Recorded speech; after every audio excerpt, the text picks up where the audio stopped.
우리 함께 하나님의 말씀 보겠습니다. 민수기 26장 52절에서 65절까지입니다.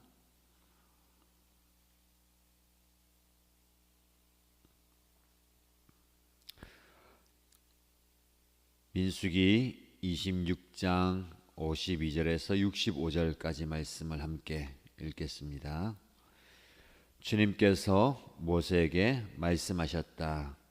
땅은 사람 수에 따라서 그들의 유산으로 나누어 주어야 한다. 사람이 많으면 유산을 많이 주어야 하고 사람이 적으면 유산을 적게 주어야 한다. 유산은 등록된 사람 수에 따라서 각기 나누어 주어야 한다. 유산으로 받는 땅은 오직 제비를 뽑아 나누어야 하고 그들은 그것을 조상 때부터 내려오는 지파의 이름으로 물려받아야 한다. 각 유산은 제비를 뽑아 나누어야 한다. 사람 수가 많은 지파들은 큰 땅을, 사람 수가 적은 지파들은 적은 땅을 놓고 추첨하여야 한다. 가족별로 등록된 레위 사람은 게르손에게서 난 게르손 가족과 고핫에게서 난 고핫 가족과 므라리에게서 난 므라리 가족이다. 다음은 레위 가족인데 림리 가족과 헤브론 가족과 마울리 가족과 무시 가족과 고라 가족이다.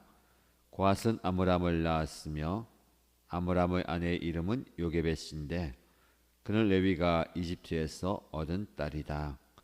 요게벳은 아므람에게서 아론과 모세와 그 누이 미리암을 낳았다. 아론에게서는 나답과 아비후와 엘르아살과 이다말이 태어났다. 그러나 나답과 아비후는 금지된 불을 주 앞에 들이다가 죽었다. 난지 한 달 된 사람으로부터 그 위로 등록된 모든 레위 남자는 23,000명이다.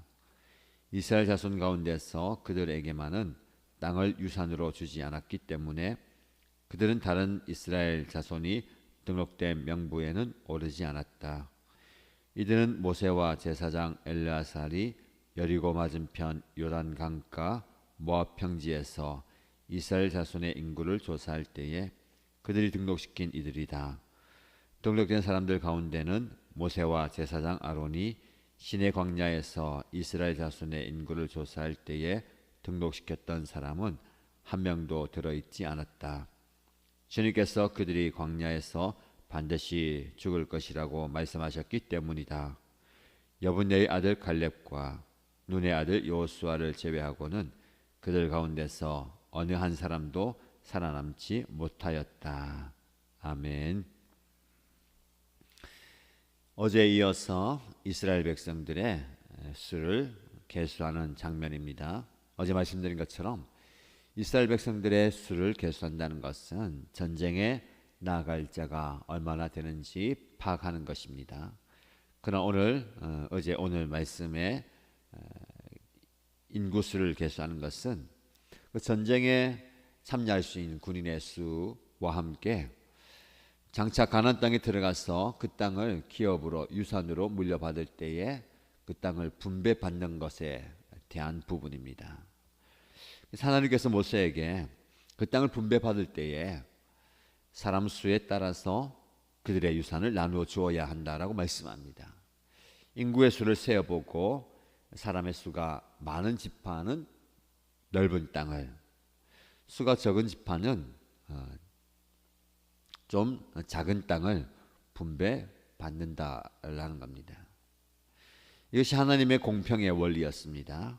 그렇지 않다면 지파들 간에서도 서로 간의 우열을 따졌을 겁니다. 또 누가 이 땅을 정복할 때에 큰 역할을 했는가 그것을 따지면서 서로 비교하고 서로 나누는 그런 모습을 가지게 될 겁니다. 하나님께서는 사람 수에 따라서 넓은 땅, 적은 땅을 나누어야 한다라고 말씀합니다. 공헌도라든지 힘의 원리에 따른 것이 아니라 하나님께서 정하신 방법으로 한다라는 겁니다. 그리고 구체적으로 그 땅을 나눌 때에 제비를 뽑아서 그 땅을 나누어라라고 말씀합니다. 추첨한다라는 겁니다. 어떻게 보면 이것이 하나님의 뜻인가라고 볼 수 있습니다. 그러나 하나님의 뜻을 물을 때에 그 당시에 구약에 제비를 뽑아서 하나님의 뜻을 물었습니다. 중요한 결정을 할 때에 하나님의 뜻을 묻기 위해서 제비를 뽑았던 것을 보게 됩니다. 결국 이 땅은 인간의 방법과 인간의 측면에서 땅을 분배받는 것이 아니라 하나님의 방법으로 하나님의 뜻에 맞게 이 땅을 기업으로 유산으로 받는다라는 겁니다. 이것을 꼭 기억해야 되는 거죠. 그렇게 모든 12지파가 인간적인 공헌도 또 힘과 능력의 원리가 아닌 하나님의 방법으로 그 땅을 하나님의 뜻에 맞게 분배받게 됩니다. 예외 없이 또 소외 없이 받는 겁니다. 그래서 우리는 하나님께서 우리에게 주시는 기업과 유산과 은혜를 우리의 측면에서 생각할 때가 참 많이 있습니다. 내가 이 정도 했으니까 하나님은 내가 생각하는 만큼 주셔야 하지 않는가라는 겁니다. 특별히 인간의 마음에는 항상 비교 의식이 있습니다. 그래서 남보다 내가 더 많이 받아야 한다라는 생각 말이죠. 우리 아이들도 보면 어떤 그 자기 노력 또 역할에 대한 보상에 대해서 항상 생각합니다.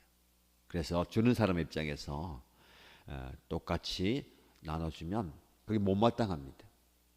저 사람은 아니면 저 아이는 나보다 한 게 없는데 내가 더 많이 받아야 되는데 하는 그 생각 말입니다. 그러다 보면 내가 받은 것에 대한 감사가 없어집니다. 내가 받은 것이 많음에도 불구하고 주변에 있는 옆에 있는 사람도 그만큼 받으면 내가 받은 게 보잘것없어 보이는 겁니다. 아무것도 받지 못했다 생각하는 겁니다. 땅을 분배받은 그 백성들, 지파들도 그렇지 않을까요? 왜? 저 지파는 우리보다 더 넓은 땅을 받아야 되는가? 나는 왜 적은 땅을 받아야 되는가? 그런 생각을 하게 되면 내가 받은 것에 대한 감사와 은혜가 사라지는 겁니다. 우리가 그럴 때가 참 많지 않습니까? 내가 받은 은혜는 잊어버리고 내가 받은 유산은 생각하지 못하고 남들과 비교하면서 저 사람이 무슨 자격이 있는데 저 사람이 저만큼 받을 역량이 되는가 라면서 생각할 때가 참 많습니다. 눈을 다른 사람에게 돌리지 마시고요. 하나님께서 나에게 주신 그 분깃, 그 기업, 그 유산에 대해서 감사하시기 바랍니다. 그리고 그 받은 그 은혜를 잘 경작해야 됩니다. 이 땅은 그냥 차지하는 것으로 끝나는 게 아니죠. 땅은 잘 경작해야 됩니다. 얼마나 경작해야 되느냐 그거죠. 척박한 땅일 수도 있고 넓은 땅이지만 척박한 땅일 수도 있습니다. 작은 땅이지만 비옥한 땅일 수도 있습니다. 여러 가지 사정 형편이 있는 겁니다. 그냥 인간적인 눈으로 보아서는 안 되는 거죠. 크냐 작으냐의 문제가 아닙니다. 하나님께서 나에게 적절하게 공평하게 은혜로 주신 기업을 잘 가꾸어 가는 것이 우리의 역할입니다. 우리의 기업이 무엇입니까? 여러분의 가정일 수 있습니다. 여러분이 서 있는 그 삶의 현장일 수 있고 하나님께서 저와 여러분에게 맡겨주신 사명, 직분 그리고 그 역할이 될 수도 있습니다. 그것에 대해서 불평하고 원망하기보다는 비교하면서 부족하다라고 생각하지 마시고 주신 그 모든 기업을 감사히 받고 또 하나님 앞에 아름답게 경작하는 저와 여러분이 되어야 되겠습니다. 그리고 이어지는 말씀에 보시면 57절 이후의 말씀에 레위 사람들에 대한 인구 조사가 나옵니다. 이 앞선 모습에서는 12지파에 대해서 인구를 다 조사했죠. 레위 지파는 별도로 따로 그 지파를 셉니다. 왜냐하면 이 레위 지파들에게는 땅을 기업으로 주지 않기 때문에 그렇습니다. 그러면서 이 레위 자녀들 게르손과 고앗과 무라리 그리고 그 아들들에게서 나는 자손들과 그 계보를 잘 소개합니다. 우리가 알듯이 그 레위 지파 중에 아론을 비롯한 제사장의 모습들이 나옵니다. 다른 지파를 셀 때에 고라 자손전처럼 실수하고 실패했던 모습을 소개했던 것처럼 나답과 아비후가 금지된 불로 하나님께 제사 드리다가 죽게 된 모습도 소개합니다. 그러면서 레위 남자들이 모두가 다 23,000명이다라고 얘기하죠. 다른 지파와는 다르게 이 레위 지파는 태어난 지 한 달 된 어린 아이 남자도 계수합니다. 한 달 이상 된 남자의 수를 세죠.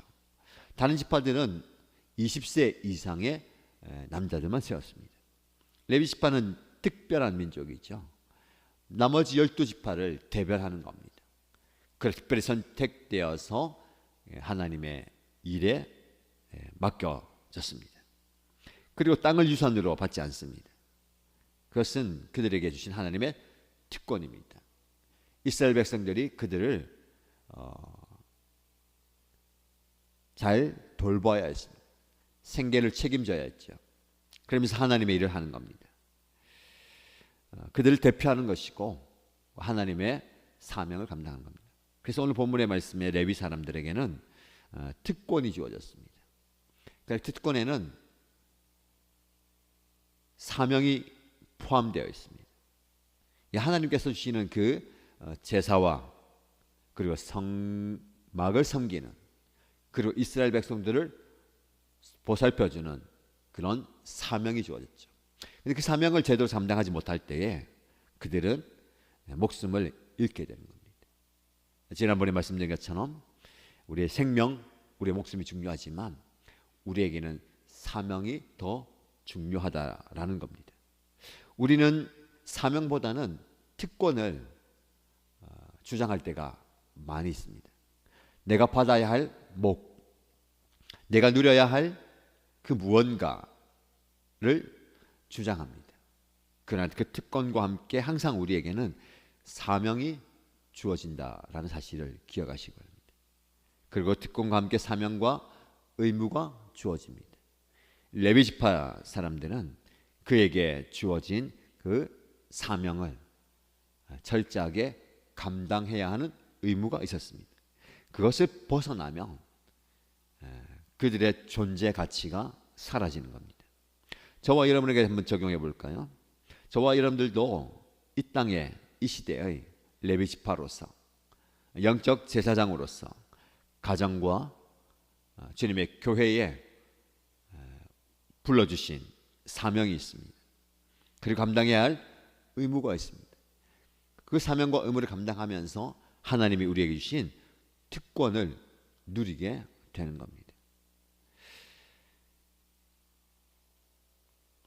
주 예수를 믿으라. 그리하면 너와 내 가족이 구원을 받으리라. 그리고 영접하는 자, 곧 그 이름을 믿는 자들에게는 하나님의 자녀가 되는 권세, 특권을 주셨습니다. 저와 여러분들이 믿음 안에서 하나님의 자녀로서 누리는 특권과 사명과 의무는 무엇인지 한번 살펴보시기 바랍니다. 나에게 주어진 그 사명을 오늘도 잘 감당하시도록 특권을 요구하기보다는 우리에게 주어진 사명과 의무를 잘 감당함으로 우리를 통해서 영적 공동체가 그리고 다른 백성들이 평안하게 또 하나님의 백성으로 살아가게 되는 겁니다. 그래서 이 레위 지파들에게는 땅을 기업으로 주지 않습니다. 그럼 무엇이 기업입니까? 하나님 자신이 기업이고 이스라엘 백성이 기업입니다. 그래서 우리는 이 유산, 기업 생각하면 우리가 딛고 있는 땅, 그 땅에서 얻게 되는 소산물을 생각할 때가 많이 있습니다. 그러나 우리는 더 나은 영적인 기업이 있다라는 것을 기억해야 됩니다. 우리의 사명의 현장, 사역의 현장, 섬김의 현장, 여러분의 자녀들, 여러분의 VIP와 여러분 목원들, 목장 식구들, 그리고 성도, 주님의 교회가 우리의 기업입니다. 이 기업을 잘 가꾸고 경작해서 아름다운 열매를 맺어 드려야 하는 것이죠. 여러분들이 가꾸어야 할 그 삶의 현장, 사역의 현장을 위해서 기도하시기 바랍니다. 그 아름다운 열매들이 많이 맺힐 수 있도록 애를 쓰고 힘을 쓰고 수고해야 될 것입니다.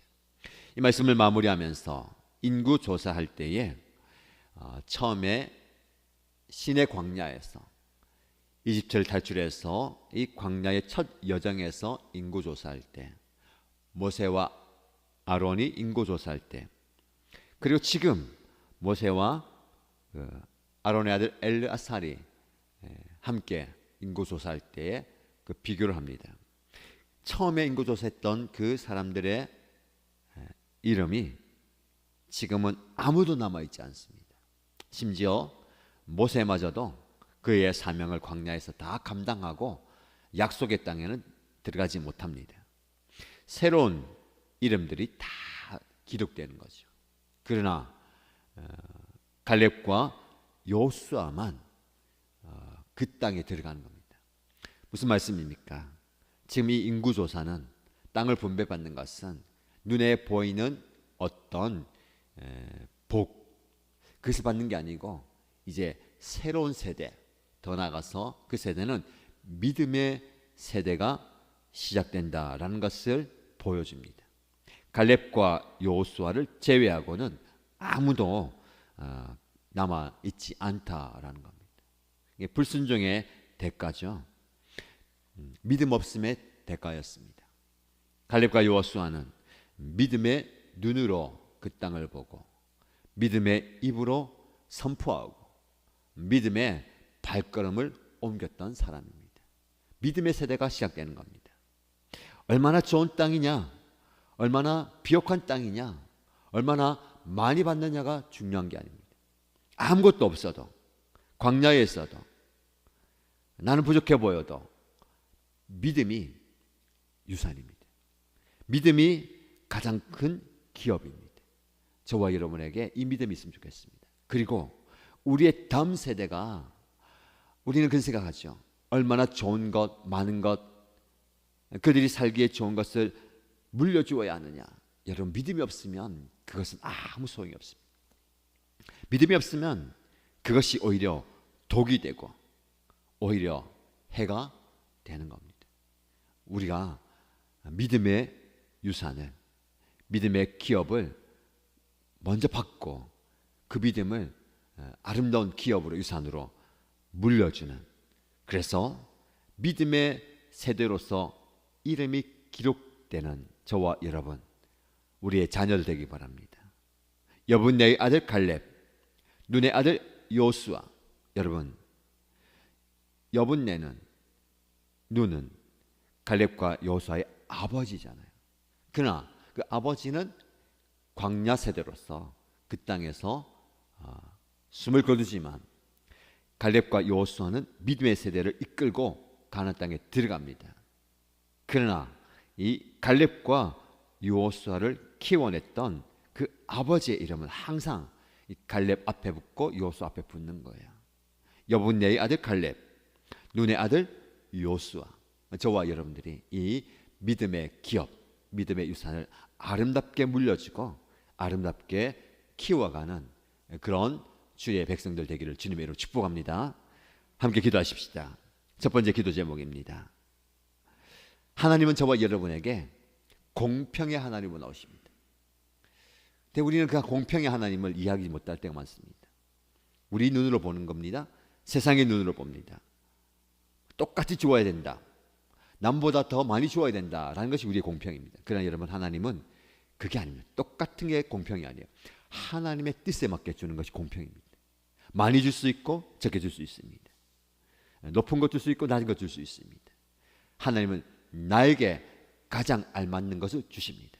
그럼 우리 시간 기도할 때 하나님, 내 기업, 내 유산 비교해보면 속상하고 부족해 보이고 안타깝지만 하나님 편에서 보면 나에게 꼭 맞는 것 주셨습니다.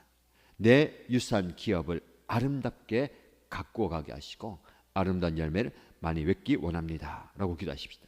두 번째 기도 제목은 갈렙과 여호수아처럼 믿음의 사람 되기 원합니다. 믿음의 세대를 키워나가는 저와 여러분 되기 원합니다. 우리 자녀를 위해서 기도할 때에 아름다운 것 좋은 것 많이 물려줄 수 있지만 정말 귀한 건 믿음을 물려주기 원합니다. 믿음의 세대를 되게 하여 주옵소서라고 기도하십시다. 교회 공동체를 위해서 기도할 때 우리 교회 공동체가 믿음의 유산을 밀려주는 공동체 안에서 이 믿음을 물려줄 수 있는 믿음의 공동체가 되게 하여 주옵소서라고 기도하십시다. 그리고 개인의 기도 제목으로 간절히 손이나 함께 기도합니다. 하나님 아버지, 오늘 약속의 말씀 붙들고 이 가나안 땅에 들어가기 전에 모든 이스라엘 백성들의 수를 세면서 하나님께서 약속의 땅을 분배하시는 것을 보게 똑같이 주는 분 잘했기 때문에, 힘있기 때문에, 성공했기 때문에 가만히 생시하는 건 아니고 그들의 수에 따라서 하나님의 방법으로 하나님의 제비뽑기에 따라서 하나님의 뜻에 맞게 그들에게 땅을 분배한 것, 아버지, 이 말씀을 보면서 우리의 생각, 나의 이기적인 욕심과 나의 욕망을 내려놓습니다. 하나님께서 나에게 가장 좋은 것, 가장 아름다운 것, 가장 적합한 유산을, 기업을 주셨음을 믿습니다. 나에게 주어진 이 신앙의 유산과 사명의 유산과 사역의 기업이 하나님께서 나에게 주신 예수 것을 받아들이고 감사함으로 서게 하시고 이 사명을 잘 감당할 수 있고 이 사명을 정말로 잘 키워나갈 수 있고 또 경작할 수 있는 제 모습입니다. 그저 받은 것으로만 방해하는 자 여시고 나에게 주어진 이 아름다운 유산을, 아름다운 기업을 잘 경작함으로 아름다운 열매를 만드는 자 여시고 하나님, 나의 힘과 나의 지혜와 나의 지식과 나의 능으로 이것이 주어졌다 생각하지 않게 해주시고 하나님의 은혜에 따라서, 하나님의 계획에 따라서, 하나님의 선택의 주권에 따라서 나에게 주어진 유산, 나에게 주어진 이 아름다운 유산을 잘 감당하게 하시고 잘 경작하게 하여 주시고 아름다운 열매를 맺을 수 있도록 아버지 함께 하여 주시옵소서. 모든 것을 감당할 수 있도록 하나님의 지혜를 다하여 주시고 하나님의 은혜를 다하여 주시고 하나님의 저주하여 주시옵소서. 아버지, 하나님께 주시는 그 은혜와 능력을 아버지 앞에 우리 되어드리게 하여 주시옵소서. 주님께서 주시는 은혜와 주님께서 주시는 능력을 경험하게 하여 주시옵소서. 아버지 하나님, 모든 하나님, 우리의 믿음을 세워가게 하여 주시옵소서. 믿음의 시대, 믿음의 세대, 믿음의 사람들 되게 하여 주시옵소서. 다른 것 어떤 것보다도 우리의 믿음은 하나님의 믿음, 주님의 향한 믿음을 계승해나고 전수해나고 물려주게 하여 주시옵소서. 어떤 유혹보다, 어떤 기업보다, 어떤 수업보다 하나님을 믿는 믿음, 예수님을 믿는 믿음, 아버지 하나님의 믿음을 하게 하여 주시옵소서. 여러분, 내 아들 갈렙과 내 아들 여호수아처럼 내 믿음이 우리 자녀들에게 되기 원합니다. 우리 신앙이 아버지의 자녀들과 믿음의 눈으로 이 시대를 바라보게 하여 주시옵소서. 믿음의 입술로 말하게 하여 주시옵소서. 믿음의 발걸음을 옮기게 하여 주시옵소서. 아버지, 우리가 믿음의 사람 되기 원합니다. 어떤 상황 가운데서도 우리의 믿음이 누리는 것으로 주님을 향한 그 믿음이 더욱더 커져가게 하여 주시옵소서. 그 자신만의 믿음이 있다면 아버지의 놀라운 기적과 능력을 주 우리에게 믿음을 더하여 주시옵소서. 아버지, 우리 자녀들에게 아름다운 믿음을 신앙의 선으로 보여주게 해주시옵소서. 우리 교회 공동체와 목장 공동체와 자녀 공동체가 아버지 하나님 아름다운 믿음의 유산을 보여주시옵소서. 믿음의 능력을 경험하게 해주시고 아버지 믿음을 세워가는 우리의 모든 삶의 자리에서 아버지 하나님의 그 믿음이 흔들리지 않게 해주시고 아버지 하나님의 그 믿음이 더욱더 커져가게 해주시고 믿음의 능력을 경험하게 해주시고 믿음의 아름다운 능력을 해주시고 믿음의 복을 누리게 해주시고 아버지 하나님 약속의 것을 붙들고 나를 해주시고 상황을 흔들리게 하시고 아버지 하나님의 약속의 것을 붙들고 변하지 않는 그 말씀을 흔들리지 않는 그 막다른 주의 약속의 것을 아버지 하나님의 삶의 능력이 나타나는 것입니다. 놀라운 능력이 놀라운 하나님의 역사가 일어나게 되는 것입니다. 오늘의 삶의 삶을 생각합니다. 오늘 나에게 주어진 모든 삶의 삶에서 아버지 하나님의 믿음 드러나게 해주시옵소서. 아버지 하나님께서 사는 것을 내가 누리할 그 특권과 권리보다는 나에게 주신 사명